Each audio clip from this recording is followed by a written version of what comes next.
आइए स्टूडेंट, आज की क्लास में हम लोग linear equation in two variable जो चैप्टर 3 है उसको आज स्टार्ट करेंगे। तो क्या है लीनियर इक्वेशन? सबसे पहले डेफिनेशन देखते हैं क्या है कि an equation of the form ax plus by plus c equal to 0 where abc are real numbers and a not equal to 0 and b not equal to 0 is called linear equation in two variable। कहने का मतलब ये हुआ कि वैसा equation जो इस form में हो ax plus by plus c, यानी आप देखेंगे तो यहाँ दो आपको वेरिएबल नजर आ रहा है। जैसे अगर हम इस तरह से लें, जैसे ये एग्जांपल लिया हुआ है 2x plus 3y plus 9 equal to 0 लिया है, तो इसको हम लोग linear equation in two variable कहेंगे। क्यों?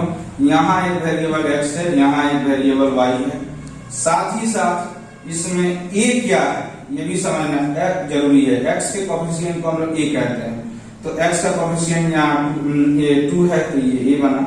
तो हियर हम कह सकते हैं कि a बराबर 2, b बराबर 3, c बराबर 9 हो गया। तो वैसा इक्वेशन जो हमें x और y दो वेरिएबल के रूप में मिले तो उसको हम लोग लीनियर इक्वेशन कहेंगे। क्या ये लीनियर इक्वेशन है?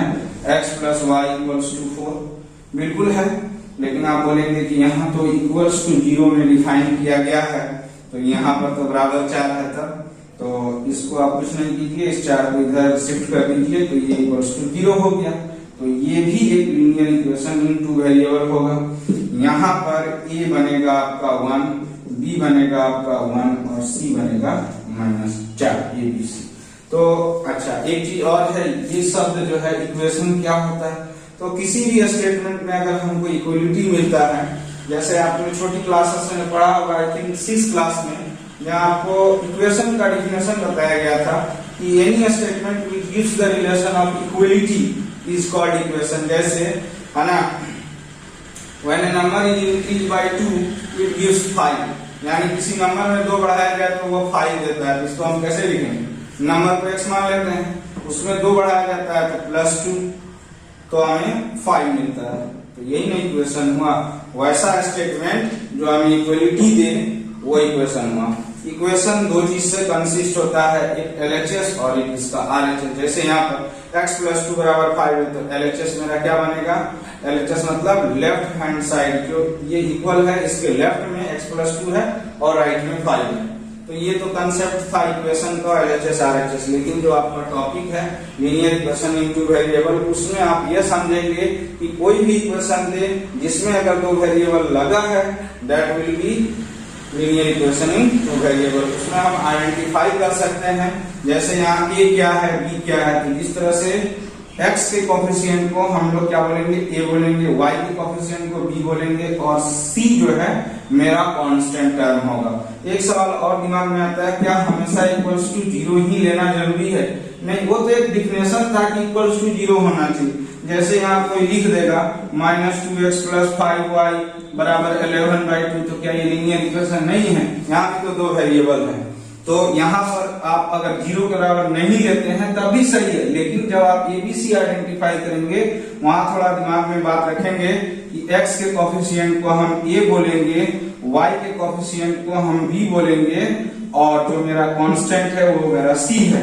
तो अमूमन बच्चे क्या गलती करते हैं, c को देख लेंगे 11/2 है तो वो 11/2 लिख देते हैं, लेकिन ये गलत है। ये 11/2 को इधर शिफ्ट करके उसके साइन को लेके लिखना होगा। तो -2x plus 5y और ये 11/2 निगेटिव लेना होगा, क्योंकि आप बराबर ये जो ABC है ये डिफाइन है इक्वल्स टू 0 पर, इक्वल्स टू 0 पर डिफाइन है। यहाँ तो इक्वल्स टू 0 नहीं है, इक्वल्स टू C है। तो C अगर आप लिखते हैं तो C को इधर शिफ्ट करके उसके साइन के साथ उसको लिखना होगा। अच्छा, अब जरूरी नहीं है हमेशा कि ये linear equation in two variable में जो वेरिएबल्स होंगे वो हमेशा x और y ही होंगे, अदर देन कुछ भी हो सकता है। जैसे आप लिखते हैं 2m plus 3n equals to 4, क्या ये linear equation in two variable नहीं है? बिल्कुल है। यहाँ पर वेरिएबल का काम m और n करेगा, और यहाँ पर a मिलेगा हमें 2, b मिलेगा 3 और c हमें मिल जाएगा, ये इधर शिफ्ट करके आप बोले -4। ये 4 आप नहीं बोल सकते, इधर आके ले आके बोलना पड़ेगा क्योंकि इक्वल्स टू 0 बताया गया है। तो अच्छा, ये भी एक लीनियर इक्वेशन हो सकता है, √2x plus √3y -11 बराबर 0। बिल्कुल यहाँ पर a क्या होगा, x का कोफिशिएंट √2, y b क्या होगा, y का कोफिशिएंट √3 है, और c तो एकदम यहाँ इक्वल्स टू 0 से पहले है, इसलिए यहाँ पर c -11 होगा। ठीक, उसके बाद एक और इक्वेशन आप देखें, 1/x -1/y = 5। क्या ये linear equation in two variable है? यहाँ पर y में ही है ना, दो वेरिएबल तो लगा है, तो ये भी linear equation in two variable है। इसको फर्दर हम लोग सीखेंगे कि इस टाइप की इक्वेशन में जहाँ वेरिएबल डिनोमिनेटर के रूप में रहता है उसको कैसे बनाया जाता है। फिलहाल आप इतना समझें कि ये भी linear equation in two variable में ही आएगा, जहां पर आप a बोलेंगे तो यहाँ a अभी डिफाइन करना मुश्किल है, क्योंकि ये 1/x है और यहाँ पर 1/y = 5 है। अब a बोलेंगे तो a तो इस टाइप में है, x नॉर्मल फॉर्म में रहेगा, तब आप a बोल पाइएगा। यहाँ तो 1/x और 1/y है, तो यहाँ पर a क्या होगा।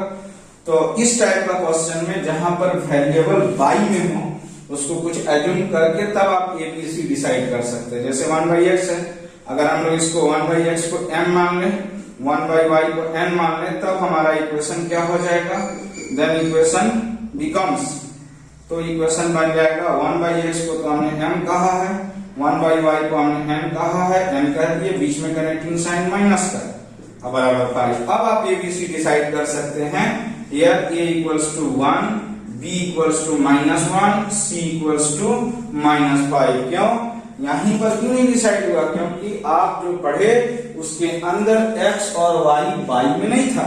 लेकिन अब देखिए एक इक्वेशन में 1/x - 1/y में x और y जो वेरिएबल है वो तो y में है, तब आप वहां पर a b c कैसे आइडेंटिफाई करेंगे। तो नियम होता है कि जब भी जो वेरिएबल्स हैं वो अगर डिनोमिनेटर में हैं तो उनको आप रिड्यूस कीजिए, रिड्यूसिबल में लाइए लीनियर इक्वेशन के रूप में। तो जो ये 1/x है, जो प्रॉब्लम है यहाँ पर, उस पूरे टर्म को ही 1/x को ही आप m मान लीजिए और 1/y को n मान लीजिए, other than x and y, तब जाकर इक्वेशन बनेगा। 1/x को तो आप m कह चुके हैं, 1/y को n कह चुके हैं, तो m - n = 5 बना। और अब यहाँ आप आइडेंटिफाई कीजिए, जैसे हमने 2m + 3n = 4 में बताया था आपको कि a क्या है, b क्या है, c क्या है, उसी तरीके से यहाँ पर m - n = 5 के अंदर m का जो कोफिशिएंट है वो क्या छुपा हुआ है, 1 है, तो आप a = 1, n का कोफिशिएंट -1 है ना, तो n का कोफिशिएंट -1 है तो वो तो b का काम करेगा, और c जो है वो एक तरफ इधर आकर साइन के साथ बोला जाएगा। तो यही है linear equation in two variable. Equation means आपको इक्वल में कुछ ना कुछ मिलेगा, चाहे 0 के बराबर मिले या कोई संख्या मिले, और उसके पहले LHS में 2 वेरिएबल होगा। जरूरी नहीं कि ये वेरिएबल x y में हो, किसी भी अल्फाबेटिकल में लेटर में हो सकता है, and that is used as variable. और जैसे ये एक्सेप्शनल केस था 1/x 1/y में, तो इसको आप सपोज करके तब लेकर आएंगे m - n = 5 में, तब आप इसको कहेंगे कि आपका ABC क्या है और साथ में m और n किसके जगह यूज किया गया है। तो एक और एग्जांपल आप देख लीजिए, इसमें linear equation in two variable को आइडेंटिफाई करने में, जैसे ये 2u + 5v + 1 है, क्या ये लीनियर इक्वेशन होगा? बिल्कुल होगा। दो वेरिएबल यहाँ u और v है, आप यहाँ पर u के कोफिशिएंट को a बोलेंगे, v के कोफिशिएंट को b बोलेंगे, और कांस्टेंट तो मेरा c 1 है। यहाँ 0.4x + 0.3y = 2.7 है, तो यहाँ पर x के कोफिशिएंट को 0.4, y के कोफिशिएंट को 0.3, और यहाँ ये है, तो a क्या हुआ 0.4, b क्या हुआ 0.3, और c -2.7। अब यहाँ पर क्या होगा 3/x, ये भी लीनियर इक्वेशन है टू वेरिएबल में, लेकिन चूंकि यहाँ वेरिएबल डिनोमिनेटर के रूप में है तो हम हमेशा उसको कुछ मान लेते हैं। लेट 1/x = इसे a b मान सकते हैं, या m और n में भी रख सकते हैं, p q में रख सकते हैं। यहाँ m हो गया, 1/y = n हो गया, तो इक्वेशन क्या बन जाएगा, देन इक्वेशन बिकम्स 3/x है। देखिए ध्यान से 3/x है, तो इसको हम ऐसा समझ सकते हैं कि 3 × 1/x, और 1/x कुछ वैल्यू देता है, 3/x को 3 × 1/x लिखेंगे, और 1/x कुछ माने हैं m, तो क्या मिला 3m। तो इसीलिए हम लोग इसको डायरेक्ट लिखेंगे 3m प्लस 2n बराबर 9। यहाँ पर a इक्वल्स टू 3 मिलेगा, b इक्वल्स टू 2 मिलेगा और c इधर शिफ्ट होके लिया जाएगा -9। तो यही है, इसी तरह से हम लीनियर इक्वेशन को आइडेंटिफाई करेंगे। अब देखते हैं हम लोग सॉल्यूशन क्या है, क्योंकि इससे पहले आप सीखे कि लीनियर इक्वेशन इनटू वेरिएबल क्या है, कैसे आइडेंटिफाई करेंगे। अब एक चीज इसमें आता है सॉल्यूशन, जो बहुत इंपॉर्टेंट टर्म है। The values of the variable x and y satisfying each one of the equations। कहता है कि वेरिएबल का वह value, variable x y mainly हम लोग लेते हैं, x y के अलावा भी कुछ हो सकता है। तो वेरिएबल x y के अलावा कोई भी वेरिएबल आप ले सकते हैं। फिलहाल यहाँ x and y है, तो x y की वह वैल्यू जो दिए गए इक्वेशन उसको सेटिस्फाई कर सके, यानी उसमें पुट करें एक्स वाई के जगह पर तो हमें आरएचएस मिल जाए। सेटिस्फाई करने का मतलब यही, जैसे ये दोनों इक्वेशन है, अपने मन से हम लोग यहाँ x बराबर 2 एंड y बराबर -1 लेते हैं। अब ये कहां से आया इस पर आप मत जाइए, सिर्फ आपको समझना है कि सॉल्यूशन क्या है। सॉल्यूशन का मतलब x और y की वह वैल्यू जो दिए गए इक्वेशन में हम पुट करें एलएचएस में तो हमें आरएचएस दे दे। तो x बराबर 2 लिए हैं और y बराबर हम -1 लिए हैं। तो देखिए, तो इक्वेशन 1 में, इक्वेशन 1 के लिए फ्रॉम इक्वेशन 1 एलएचएस देखिए क्या है। एलएचएस बराबर x प्लस y है, वैल्यू बैठाइए, x का मान 2, y का मान -1, कितना आएगा 2 - 1 यानी 1। ये 1 क्या है, तो आरएचएस के बराबर है, यानी हमको क्या मिला, एलएचएस बराबर आरएचएस मिल गया।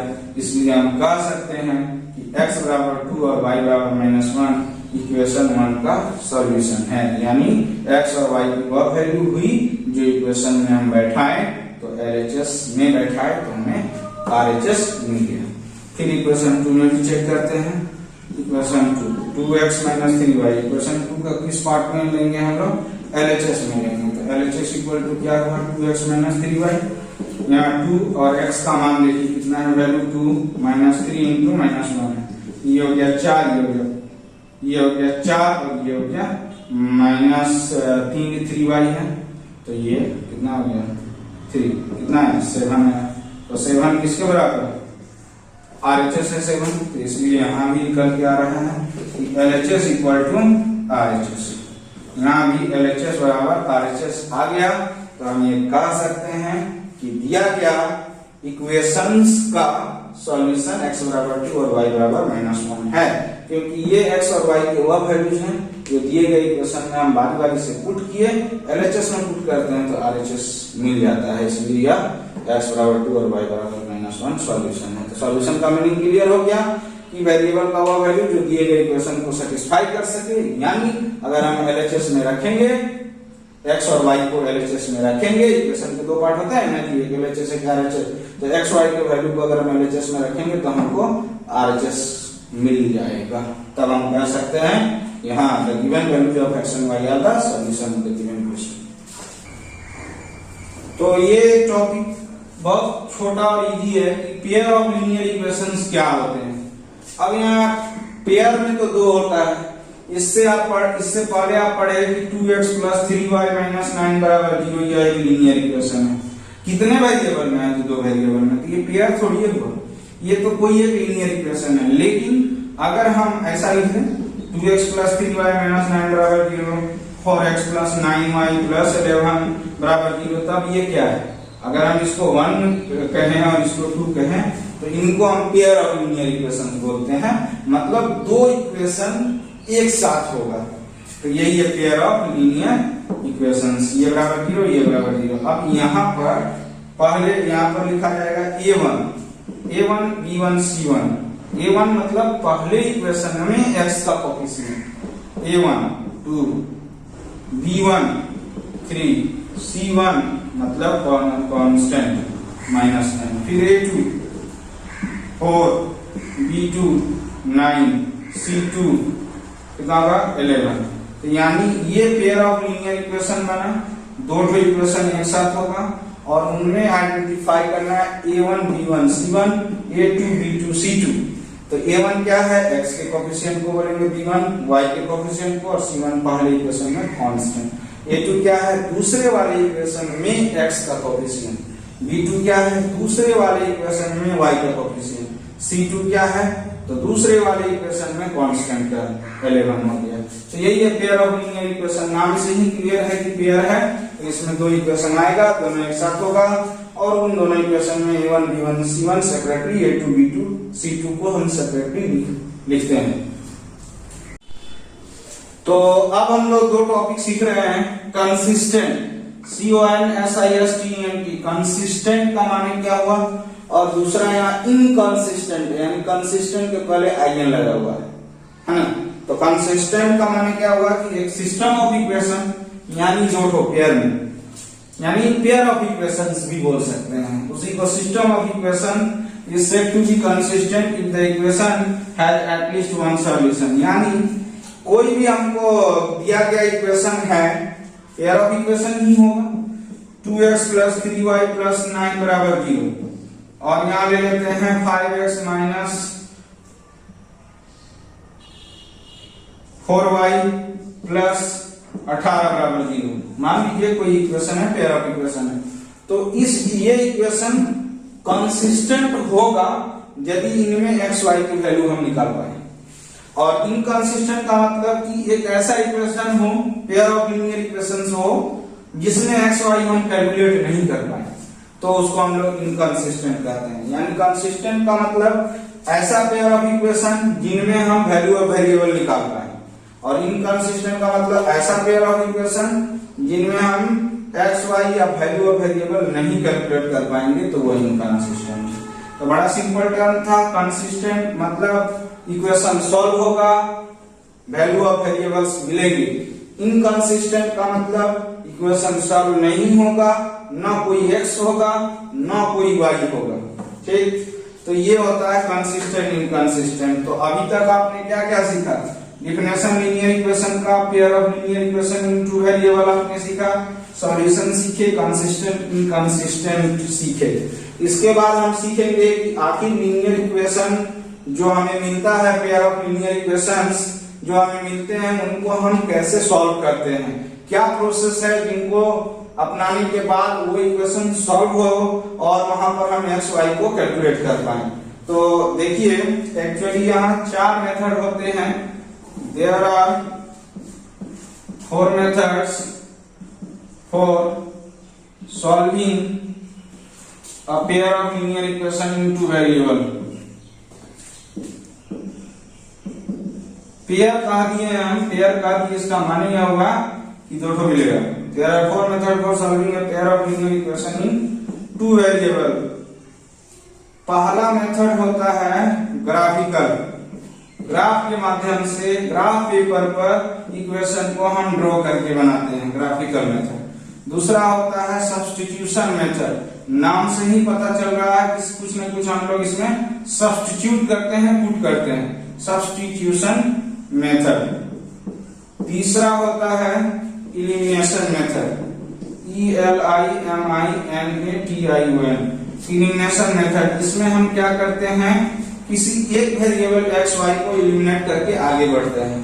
और चौथा होता है क्रॉस मल्टीप्लिकेशन, जो थोड़ा टफ होगा और इसमें कैलकुलेशन भी बहुत अलग टाइप का होता है, क्रॉस मल्टीप्लिकेशन मेथड। तो ये 4 मेथड हमारे पास दिए हुए हैं। इन्हीं 4 मेथड से कोई भी मेथड दे सकता है एग्जाम में। ग्राफिकल बोलेगा तो ग्राफ से निकालिए x y, सब्स्टिट्यूशन बोलेगा तो इसके मेथड से, इलिमिनेशन बोलेगा तो इलिमिनेशन मेथड से, क्रॉस बोलेगा तो क्रॉस मल्टीप्लिकेशन मेथड से।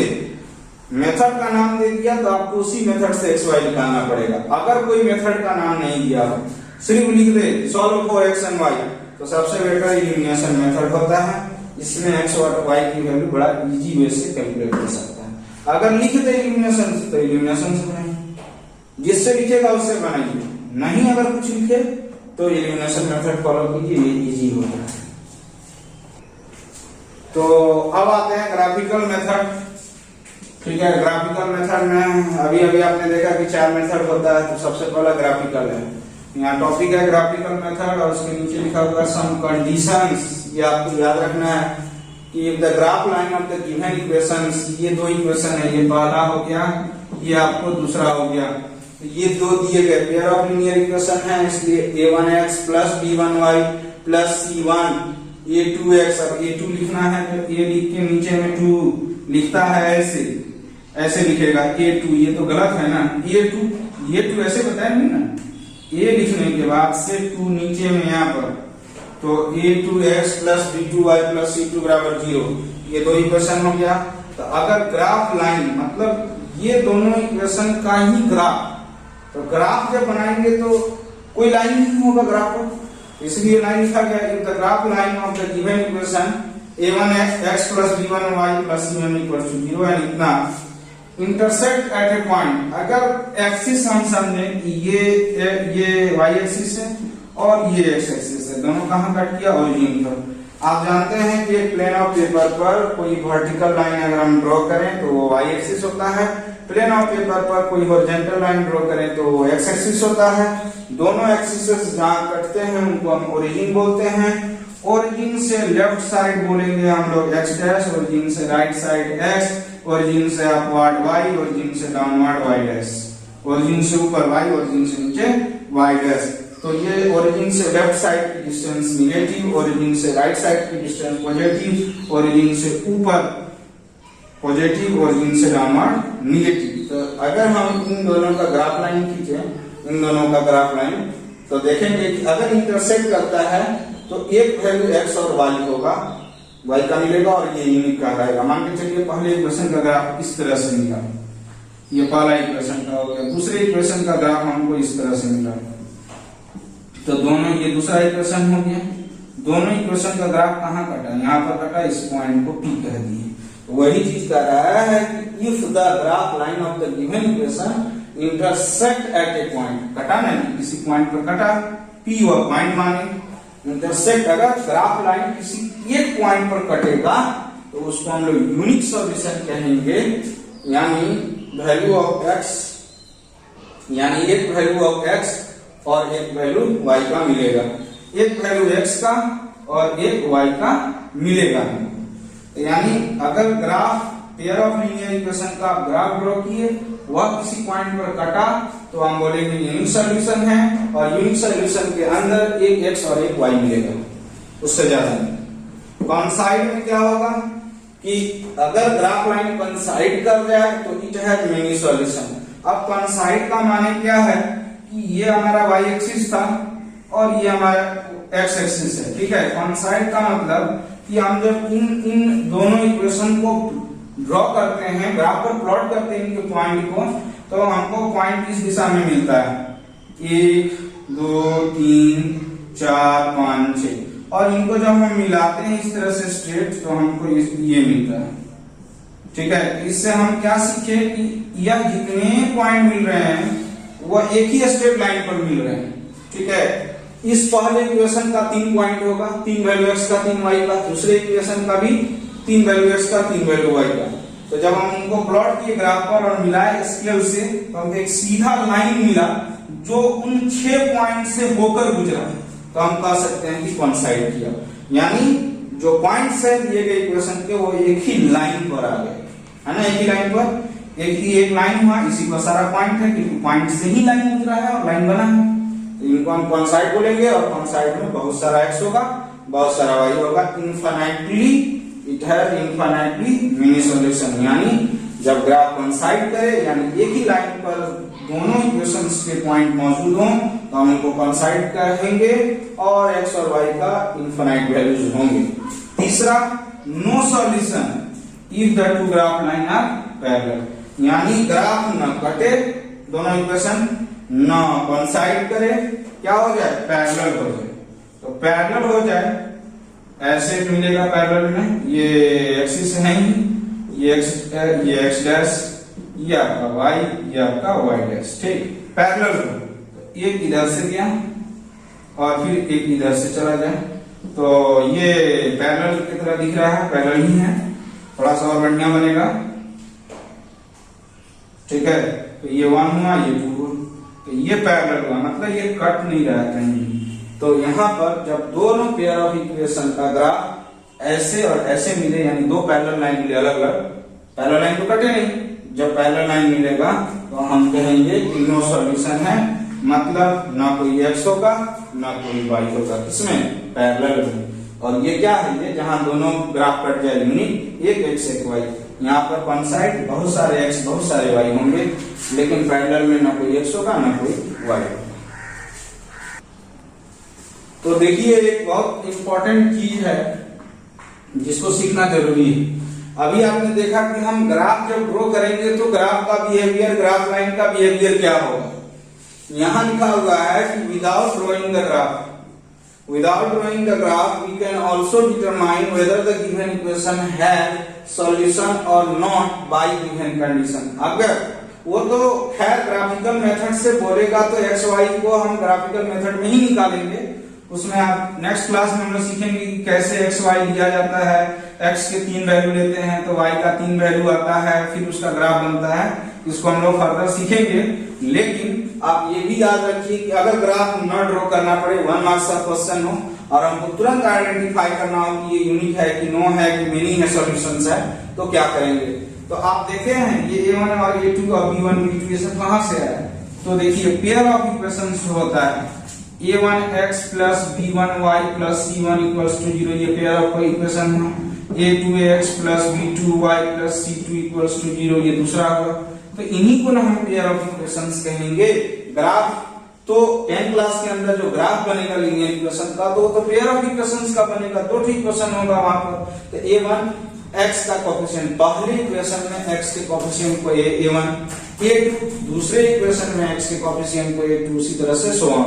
तो A1 by A2 अगर बराबर नहीं हो B1 by B2 के, तो हम इसको कहेंगे यूनिक सॉल्यूशन।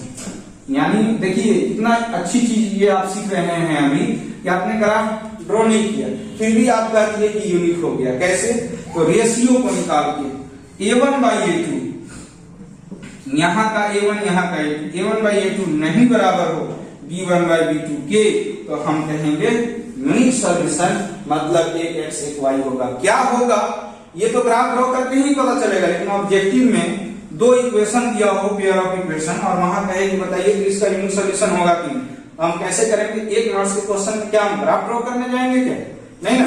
तो हम क्या करेंगे, रेशियोज को चेक करेंगे, यहाँ पर इसकी कोएफिशिएंट के रेशियोज को चेक करेंगे।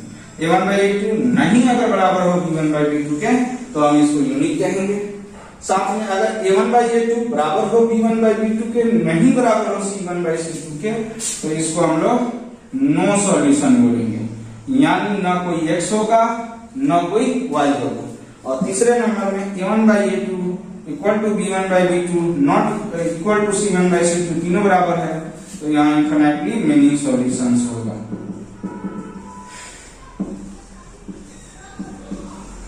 Infinitely many solutions. तो इसको समझने के लिए आपको हमने कोई इक्वेशन दिया 2x plus 3y plus 4 equal to 0, और यहाँ हम दे रहे हैं 4x और यहाँ दे रहे हैं 6y और यहाँ दे रहे हैं 8। अब बताइए तो A1 by A2 कितना आएगा, A1 by A2 आता है 2/4, कितना मिला 1/2। B1 by B2 कितना मिला 3/6, कितना मिला 1/2। और C1 by C2 कितना मिला C1 by C2 4/8। ये भी तो रेशियो 1/2 की ही बराबर है, तीनों 1/2 के बराबर है, इसलिए हम कह सकते हैं कि दिया गया इक्वेशन इनफिनिटली मेनी सॉल्यूशंस रखेगा। तो रेशियो यहाँ तीनों बराबर है। उसी तरह से आपको इक्वेशंस मिलेगा, उसमें आप रेशियो चेक कीजिएगा, जहां नॉट इक्वल आएगा वहां यूनिक, जहां शुरू का दो बराबर तीसरा बराबर नहीं, नो सॉल्यूशन होगा, और जहां तीनों बराबर होगा वहां आपको मेनी सॉल्यूशन होगा। तो ये तो डिपेंड करता है कि आपको इक्वेशंस, पेयर ऑफ इक्वेशंस कैसा दिया होगा। जैसा पेयर ऑफ इक्वेशंस होगा उसी इक्वेशंस पर ना A1 A2 B1 by B2 C1 by C2 निकाल कर अगर हमको ये तीनों कंडीशन याद है तो हम कह पाएंगे कि नो है कि मेनी है कि यूनिक सॉल्यूशन है। अब ये बेसिक चीज देख लीजिए जो आई थिंक क्लास 9 में आपने पढ़ा होगा, टीचर्स आपको बताए होंगे कि equation of x axis is y बराबर 0। x एक्सिस का जो इक्वेशन बनता है वो y बराबर 0 के रूप में मिलेगा। Equation of y axis is x बराबर 0। उसके बाद equation of a line parallel to x axis, कोई एक लाइन है, सबसे पहले एक्सिस में आइए, ये आपको x y एक्सिस हमने बना दिया, और equation of a line parallel to x axis के पैरेलल है, तो एक्स तो ये है, तो मान के चलिए वो लाइन इस तरह हो सकता है। ये लाइन ये जो लिए हम, ये लाइन किसके पैरेलल आपको दिख रहा है, एक्स के, और ओरिजिन से ये दूरी हम ले लेते हैं बी यूनिट सिंबॉलिकली, और यहां पर अगर इस तरह से अगर टच किया, ठीक है, ये लाइन, तो ये यहां से यहां निगेटिव में भी ले लीजिए क्योंकि ये डाउनवर्ड है। तो equation of a line parallel to x axis is y बराबर बी भी हो सकता है और y बराबर माइनस बी। अब यहाँ पर b और माइनस बी कब होगा, जब हमको ऊपर में लाइन हो, यानी ओरिजिन से अपवर्ड डायरेक्शन में कोई लाइन y को कट किया है, तो वो पैरेलल होगा x एक्सिस की, और दूरी देखा जाएगा ओरिजिन से ये लाइन तक में कितना दूरी हुआ, उसको हमने b माना। दो तो नहीं मान सकते थे, कोई बोलेगा 3, इसीलिए। और यदि ओरिजिन से डाउनवर्ड जाएंगे तो देखेंगे कि ये कितना नीचे डाउन में जाकर कटा है, तो वो निगेटिव में होगा कि नीचे आ रहे हैं, तो ये माइनस बी ले लिया गया। कोई एक रिप्रेजेंट हो सकता है -3 -4 है। तो equation of a line parallel to x axis y बराबर b और y बराबर -b